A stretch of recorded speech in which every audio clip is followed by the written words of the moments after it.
Hello Exiles, let's continue the journey. In the last video, we farmed up currency using a low-budget drift command build. I've been testing several farming strategies to see which one works best for low-budget build. I tried Bridge Fortress with the Genesis tree, and Memory farming for Conflict Ore. Eventually, I decided to try Black Ravage map for Tented Oils. Black never disappoints, so I run a lot of Black Ravage maps with towers and made a lot of currency. I also heard that Blackbriar Rush is very good. I tried a few runs, each took about 1 minute, and it's honestly the most profitable trade I have ever seen so far. The loot is easy to sell and the price are stable. I saw on Reddit that the unique build drop rate is about 60%. To verify this, I gathered my own data. I ran 10 ticks in a row and 40 ticks in total. Eventually, I got 25 builds, which confirmed that the 60% drop rate is correct. Each ticket cost me 3 divine, and I made 65 divine in 1 hour. That's insane. To be honest, this trade is a bit boring because it's so consistent with no surprise drop. But it's super profitable and easy. There's almost no gear requirements to farm it. I think it's a perfect trade for anyone who needs raw currency. Yeah, after selling everything, I finally have enough to reroll into our target build, the MD Guardian of Smiting Life Stacker. While I respect my passive tree, let's talk about how a Life Stacker works. You have only one single minion, the MD Guardian, so that's why this build is also known as Bob. There are the core items for our Bob. The Spirit Shield provides 5% increased spell damage per 100 life of players. It's players' life, not Bob's. That's why we stake life on our character. And since Bob use attack, not spells, we continue to use Chrome of Ice, convert the spell damage into attack damage at 150% of its value. And the Grey Wind to provide 12% of the player's maximum life as flat fire damage. There's also the Flame Link skill, which does the same thing. We can link to our Bob for an extra 5% flat fire damage. Let's do some quick math. If a player has 10k life, which is easy, we can get 1700 flat fire damage and 750% increased damage. You can easily reach 20k life with good gear, so it's so incredible. The Hallowed Monarch is another core item for Bob's defense. Your linked minion takes 75% less damage and gain the Headhunter ability. You should always take link to your Bob. Finally, in 328, we have the new Transfusion Gen. It gives Soul Eater to Bob for every 200 life we spend. By linking Transfusion with Corrupting Fever and Automation, we can automatically provide up to 45 souls to our Bob. That's literally 225 attack speed and 90% damage reduction to our Bob. So our Bob will have both Headhunter and Soul Eater. It sounds super fun to play. Alright, that's all the mechanics we should know. It's time to go shopping. Let's start from decorate our Bob. The MD Guardian of Smiting, I choose the Imbued increased AoE effect because I want a bigger explosion. You can use Imbued Feeding Frenzy if you are rich. The Grey Wind, remember to choose 12% roll. The Reverpiece Glow. And the Garb, you can try to find Chaos Resistance implicit. And the Chrome of Ice. For the glove, it's actually an important slot for Bob. We are looking for a rare glove with +3 target implicit. There is a trick that the Bob will always treat player as a pinnable Atlas boss. So this implicit will always take effect. This glove is better to have melee strike range, chaos resist, and fire resist. It's too expensive to buy on the market, so let's craft our own. The first step is to buy a fracture melee range base, it's very cheap. And the second step is to roll essence until you hit chaos and any elemental resist, because you can use harvest to convert the fire resist. And the reason is the Chrome of Ice, it actually has a -30 fire resistance modifier, So we have to compensate the fire resist for it, otherwise your buff may not able to cap the resistance. And the third step is to roll the Grand Ember for a +3 target. This step will cost a lot of currency. I personally roll about 500 or 600 embers to finally get my +3 target implicit. Yeah, so take your own risk. And the final step is to roll the Grand Anchor for the fire explosion. This one's easy. The Grand Anchor is pretty cheap. Yeah, so it's done. Okay, time to decorate our Guardian. Just put everything on the ground and click those items by the Guardian skill.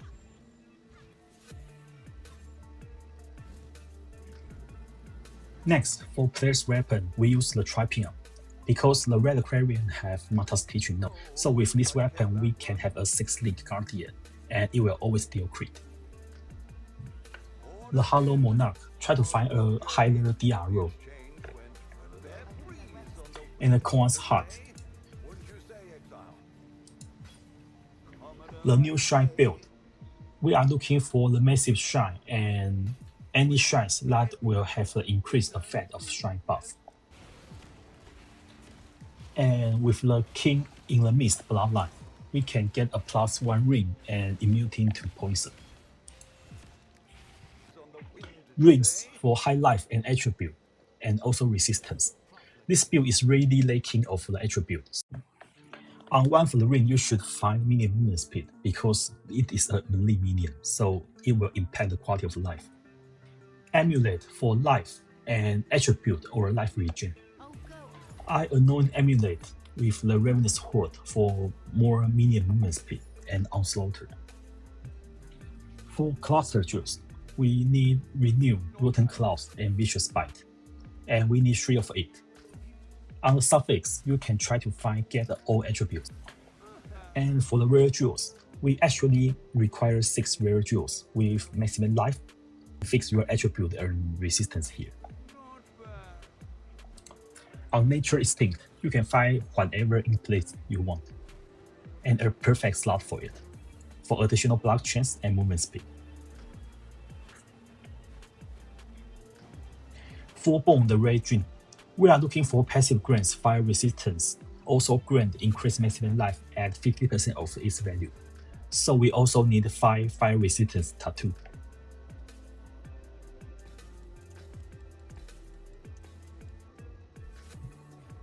Also set up our clusters and small jewels.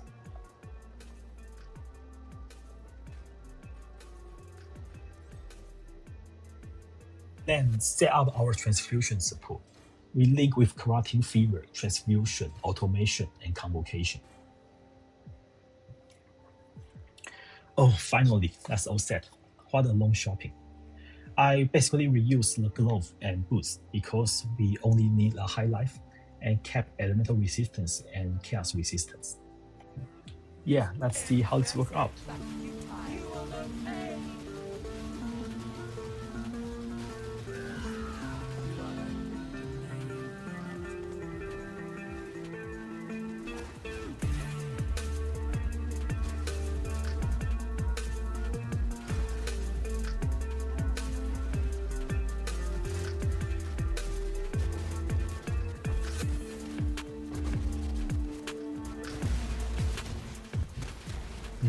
The damage is good, but sometimes I feel I stuck in the pack of enemies.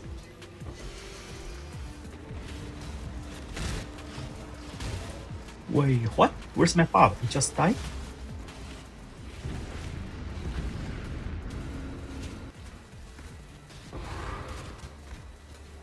Well, I'm not as tanky as I think. Our weapon basically provides no block chance, so I also don't have the block recovery. I feel quite squishy. Let's fix it. After some reference on POE Ninja, I decided to change my bloodline to Bound Flesh to get a 30% of maximum life as a life shield. This is a literally 30% more EHP. And I also decided to change my build to this one. It can apply the flask effect to both player and the buff. So we can give our buff facing a lot of movement speed, onslaughter, immunity to poison, to bleeding, to clotted blood and a lot of resistance. That's basically everything our bot need. And also that's provide a lot of quality of life to our player. And most importantly, we are run much faster than before. That's a game changer.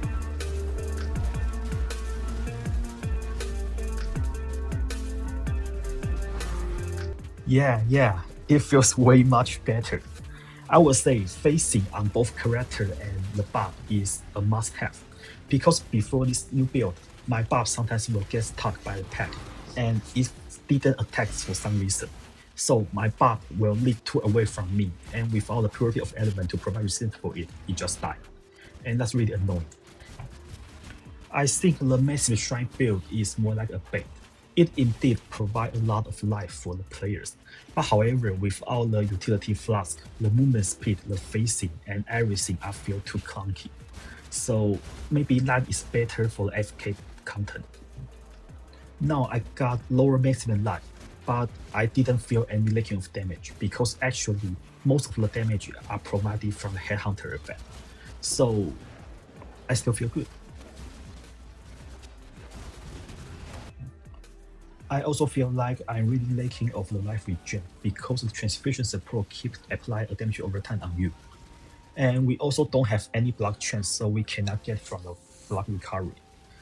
That's why I decided to add the blood notch technology to this build. Whenever I get stunned, I can recover 30% of the maximum life. I also upgrade the emulator to the defense of that to provide more life recovery when we get hit. And the ring, you can find the implicit to get the vulnerability skills, so we can save one gen slot. After all those changes, I feel much tankier.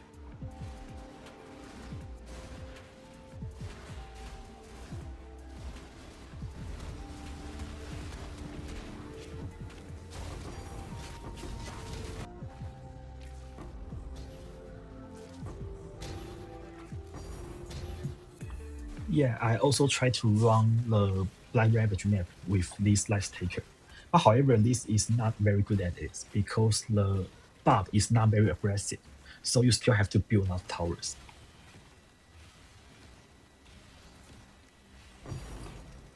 Well, Blood is too profitable that I almost want to give up other from this trade. I think God of Blood is summoning me. After selling all the stuff, I'm getting rich. It's time to craft our final weapon. Something like this. A multi-link dagger with a high base crit chance to utilize our Mata's teaching. And the multi-link to make our enemy guardian smiting from 6 link to 10 link. It's potentially triple our damage. But to buy this on the market, it requires 100 demand. So let's craft ourselves. The first step is to buy 2 dagger base, 1 shaper and 1 elder.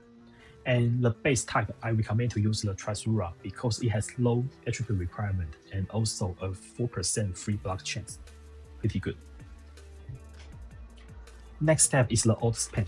For Shaper base, we are looking for the 40% increased elemental attack damage.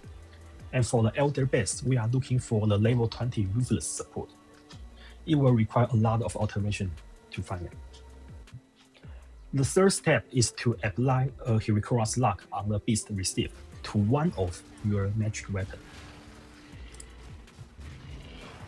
The reason is because the next step we will use Awaken's Orb to combine 2 weapons, and we want to see the prefix empty or a removable prefix. So if you foresee that the prefix is full, then you got a chance to change the future by changing another base. Okay, we hit Saki Gen as prefix. That's a removable modifier, so let's continue. The next step is to craft prefix cannot be changed, and roll Harvest Reforged Crit until hit level 20 crit chance. This step can consume a lot of demise.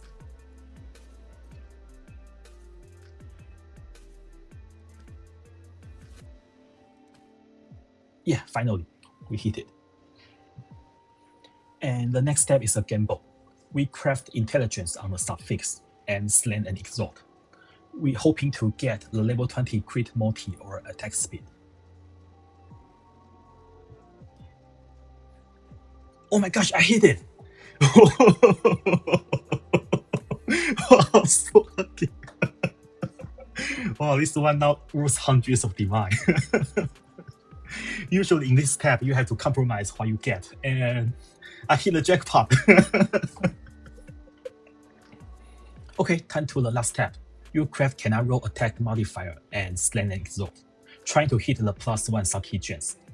And if you fail, you can actually use annual orb to remove that, because the cannot roll attack modifier will guarantee those attack modifier, which is our gens related modifier, will not be changed. So you can guarantee to annual the modifier you get. With the annual orb and exalt orb rotation, you can eventually to guarantee get the +1 Saki gens. And next step, just to craft the mini attack speed and harvest crit enchantment. The weapon is done.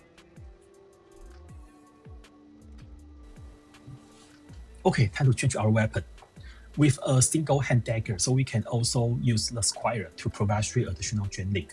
So literally we got 11 leak to our enemy guardian.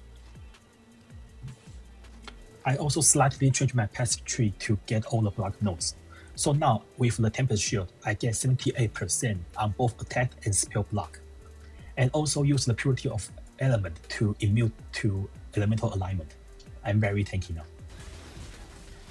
Let's see how it works.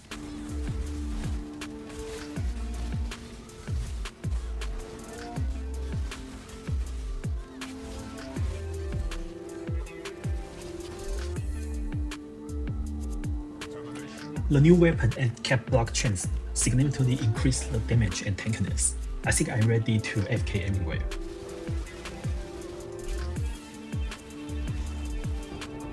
Maybe not blind. The barb just not aggressive enough. You only have one barb, but there are 4 directions of enemy.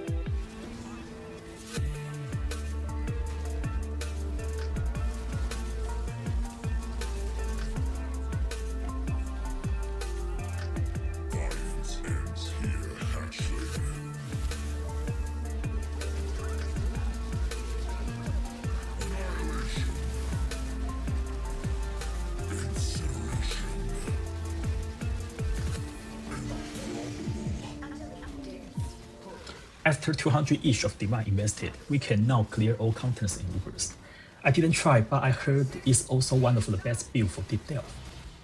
My journey was tough here, even though there are still a lot of things can upgrade, like Corrupted Unique or Simplex Amulet.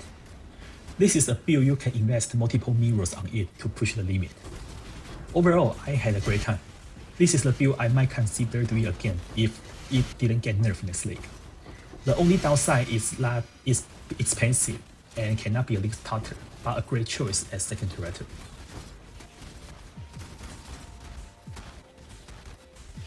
Also, if you like the video, please subscribe. Keep safe and see you next time.